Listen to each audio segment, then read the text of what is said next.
यूएईमध्ये सर्वात मोठं हिंदू मंदिर बांधण्यात आलेलं आहे। पंतप्रधान नरेंद्र मोदींच्या हस्ते या मंदिराचं लोकार्पण होणार आहे। तब्बल 70,000 चौरस मीटर क्षेत्रात या मंदिराची उभारणी झालेली आहे।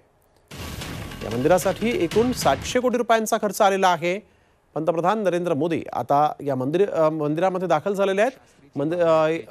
मोदींच्या हस्ते या मंदिराचा लोकार्पण सोहळा सध्या सुरू आहे। अबुधाबीतलं यूएईमधलं सर्वात मोठं हिंदू मंदिर म्हणून या मंदिराची ओळख स्वामी नारायण मंदिर हे 700 कोटी रुपये खर्च करून इथं बांधण्यात आलेलं आहे।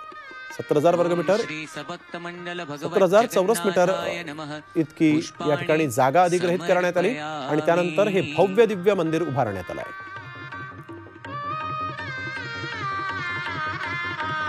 अबुधाबीतल्या अल रहाबा या भागामध्ये हे मंदिर तयार करण्यात आलंय। 70,000 चौरस मीटर परिक्षेत्रात उभारण्यात आलेलं हे मंदिर भाविकांसाठी आता खुलं होणार आहे।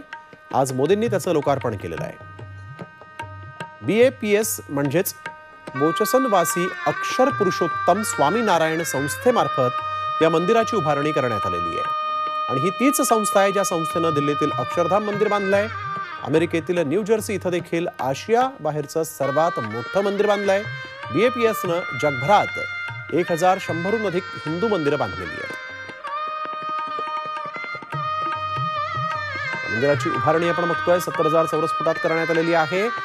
108 फूट उंच इतकं हे मंदिर आहे। या मंदिरामध्ये 40,000 घनमीटर संगमरवरी आणि 1,80,000 घनमीटर वाळूचा खडकही वापरण्यात आला आहे। मंदिरामध्ये स्थापित मूर्ती या भारतातील कारागिरांनी तयार केल्या आहेत आणि इथं तयार करून त्या मूर्ती ज्या आहेत त्या यूएईमध्ये पाठवण्यात आल्या। मंदिराच्या निर्मितीसाठी 700 कोटी रुपयांचा खर्च आला असून जवळपास 50,000हून अधिक लोकांनी यासाठी योगदान दिलं आहे।